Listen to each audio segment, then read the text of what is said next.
Hello मित्रों, स्वागत है आपका हमारे YouTube चैनल ज्ञानम एजुकेशन में।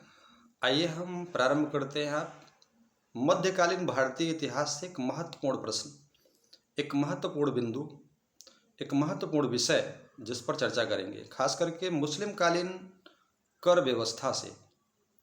जो मुस्लिम कालीन कर व्यवस्था है उसको अगर हम देखते हैं तो दो भागों में खास करके मुख्य रूप से डिवाइडेशन किया जाता है। जैसे पहला है जो धार्मिक है और दूसरा है जो धर्मनिरपेक्ष है। जो धार्मिक कर है मुस्लिम कालीन कालीन कर व्यवस्था के अंतर्गत जो पहला जो धार्मिक कर है उसको कहते हैं ज़कात, और जो धर्मनिरपेक्ष है जिसमें खुम्स, जजिया एवं खराज आते हैं, इसकी हम चर्चा करेंगे। खास करके जजिया कर से जो है वो बहुत सारे कंपटीशन में प्रश्न पूछे जाते हैं, उसको हम इंडिकेट करेंगे और बताएंगे आपसे। ठीक, आइए हम वीडियो को आगे बढ़ाते हैं।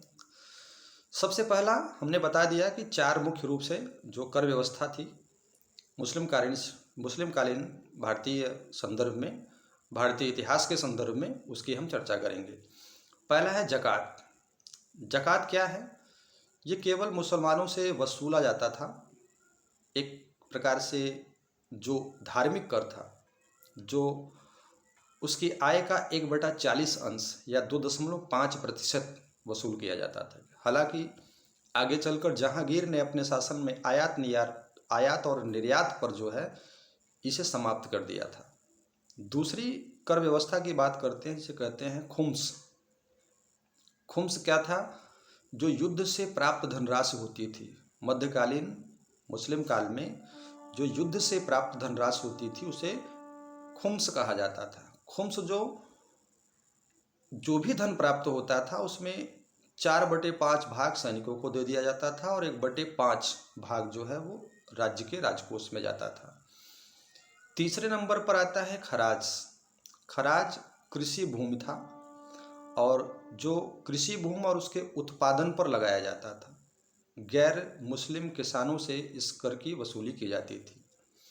और जो सबसे महत्वपूर्ण है वो जजिया कर है कि जजिया कर जो गैर मुस्लिमों से वसूल किया जाता था, जो उसको लेने के पश्चात उसके सुरक्षा की गारंटी देता था, उसके राज्य की सुरक्षा की गारंटी देता था, उसे जजिया कर कहा जाता था। फिलहाल जजिया कर का अगर प्रारंभ देखते हैं, कई बार पूछा गया है कंपटीशन में कि जजिया कर का प्रारंभ कब होता है, ये जजिया कर सर्वप्रथम किसने लगाया था। तो जजिया कर वास्तव में भारत में जो जजिया कर है वो मोहम्मद बिन कासिम के समय, मोहम्मद बिन कासिम या जिसे मीर कासिम कहते हैं, मोहम्मद बिन कासिम के समय जब 1712 ईस्वी में सिंध पर आक्रमण किया गया था तो पहली बार भारत में जजिया कर लगाया गया था। ये ध्यान रखिएगा, बहुत ही मोस्ट इम्पॉर्टेंट बिंदु है और कई बार कंपटीशन में पूछा गया है। ठीक, हालांकि जजिया कर जो है जब प्रारंभ में ये लगाया गया था तो उस समय ब्राह्मणों, संतों, वृद्धों, निर्धनों, पागलों, अल्पवयस्कों या स्त्रियों पर इत्यादि पर जजिया कर नहीं लगाया गया था। फिर आगे चलकर एक प्रश्न बनता है कंपटीशन का बहुत कि ब्राह्मणों पर सर्वप्रथम जजिया कर किसने लगाया था। तो आगे चलकर फिरोज तुगलक ने जो है ब्राह्मणों पर, पुरोहितों पर, संतों पर भी जजिया कर को लगा दिया था। इसको ध्यान में रखिएगा। फिर आगे हम बात करते हैं, जब मुगल वंश आता है तो मुगल वंश में अकबर ने 1564 ईस्वी में जजिया कर को समाप्त किया था। ये बहुत ही इम्पोर्टेंट क्वेश्चन है और कई बार कंपटीशन में पूछा गया है कि अकबर ने 1564 ईस्वी में जजिया कर को बंद कर दिया था। ठीक है ना, ये ध्यान में रखिएगा। फिर पुनः मुगल वंश के ही शासक औरंगजेब ने 1679 में इसे पुनः लागू कर दिया था। और फिर आगे चलकर फर्रुखसियर ने 1713 में इसे बंद कर दिया था। हालांकि फर्रुखसियर ने 1713 में इसे बंद किया और 1717 में इसे पुनः लागू कर दिया। और अंतिम रूप में जो है अगर देखा जाए तो मुगल वंश का शासक मोहम्मद शाह ने 1720 ईस्वी में इस जजिया कर को समाप्त किया था।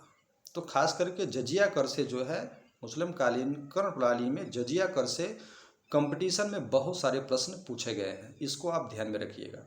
कि जजिया कर सर्वप्रथम किसने लागू किया भारत में, किसे ने जो है ब्राह्मणों पर जजिया कर लगाया, किसने इसे समाप्त किया मुगल वंश में, फिर किसे इसने पुनः लागू कर दिया, फिर इसे किसे पुनः समाप्त किया। ये सारे पॉइंट आप जो है जजिया कर से संबंधित आप निश्चित रूप से ध्यान रखिएगा और कंपटीशन में बहुत बिंदुओं में पूछे जाते हैं। धन्यवाद।